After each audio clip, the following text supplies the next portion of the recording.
Hello all, welcome to cinema కబుర్లు. మన Indian సినిమాలలో టెక్నాలజీని బేస్ చేసుకొని మూవీలో పర్ఫెక్ట్ విజువల్స్ చూపించగలిగే బిగ్గెస్ట్ డైరెక్టర్స్ లిస్ట్ లో శంకర్ గారు ఒకరు. ఆయన సినిమాల్లో విజువల్స్ ఎలా ఉంటాయో కొత్తగా చెప్పాల్సిన అవసరం లేదు. రోబో 2.0 తో విఎఫ్ఎక్స్ ని ఏ రేంజ్ లో యూస్ చేయొచ్చో చూపించారు. ఇప్పుడు ఆయన ఇండియన్ 2 మూవీ ప్రమోషన్స్ లో బిజీగా ఉన్నారు. శంకర్ గారు ఈ మూవీ తీయడానికి ఒక రీజన్ చెప్పారు భయ్య. ఇప్పుడు కూడా ఇండియాలో కరప్షన్ అవుతూనే ఉంది. సో సేనాపతి క్యారెక్టర్ ఈ జనరేషన్ వాళ్ళకి సెట్ అయ్యేలా స్క్రిప్ట్ లో చేంజెస్ చేసి మూవీ తీసా అని చెప్పారు. కమల్ హాసన్ గారు కూడా ఇండియన్ 2 మూవీ చేయడానికి రీజన్ ఇండియన్ 3 స్టోరీ అని చెప్పారు. ఆయనకి ఇండియన్ 3 స్టోరీ చాలా నచ్చిందంట. శంకర్ గారు ఏం ప్లాన్ చేశారో తెలియదు కానీ ఏదో పెద్దగానే ప్లాన్ చేశారు అని అర్థమవుతుంది. ఇప్పుడు జనరేషన్ కి తగ్గట్టు మ్యూజిక్ ని కూడా ఏఆర్ రెహమాన్ బదులు అనిరుద్ ని చూస్ చేసుకున్నారు. అనిరుద్ కూడా మ్యూజిక్ అదరగొట్టాడు. ఇంకా మూవీ టీజర్ అండ్ ట్రైలర్స్ చూస్తే కొంచెం ఇంట్రెస్టింగ్ గానే ఉన్నాయి. ఈ మూవీలో విఎఫ్ఎక్స్ వర్క్ ఇంకో రేంజ్ లో ఉంది అని,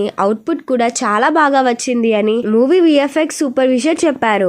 బాయ్స్ మూవీ తర్వాత శంకర్ గారితో సిద్ధార్థ్ మళ్ళీ రీయూనిట్ అయ్యారు. ఈ మూవీలో క్యారెక్టర్ తన రియల్ లైఫ్ కి చాలా సిమిలర్ గా ఉంది అని సిద్ధార్థ్ చెప్పారు. ఇండియన్ 2 లో కమల్ హాసన్ గారి మార్షియల్ ఆర్ట్స్ పోర్షన్స్ చాలా ఇంట్రెస్టింగ్ గా ఉండబోతున్నాయని శంకర్ గారు చెప్పారు. మూవీలో కాస్ట్ కూడా చాలా పెద్దదిగా ఉంది. మరి శంకర్ గారి విజువల్ ట్రీట్ ఈసారి ఎలా ఉండబోతుందో చూడాలి. ఇంకో పక్క మరి శంకర్ గారు ఇప్పుడు ఆయన గేమ్ చేంజర్ మూవీని కంప్లీట్ చేస్తారో లేదో అని రామ్ చరణ్ ఫ్యాన్స్ వెయిట్ చేస్తున్నారు. ఆల్రెడీ షూటింగ్ ఎండ్ కి వచ్చేసింది. మూవీ స్టార్ట్ అయ్యి 3 years పైన అవుతున్నా ఇప్పటిదాకా ప్రాపర్ అప్డేట్స్ కూడా లేవు. ఇంకా శంకర్ గారు గేమ్ చేంజర్ అవ్వగానే ఇండియన్ 3 మీద ఫుల్ కాన్సన్ట్రేషన్ పెడతారు అని అర్థమవుతుంది. కమల్ హాసన్ గారు కూడా మూవీ స్కెడ్యూల్స్ తో బిజీ అయిపోయారు. ఇండియన్ 2 ఈ మంత్ 12th రిలీజ్ కి రెడీగా ఉంది. మరి చూద్దాం ఏ రేంజ్ లో మూవీ సక్సెస్ అవుతాదో.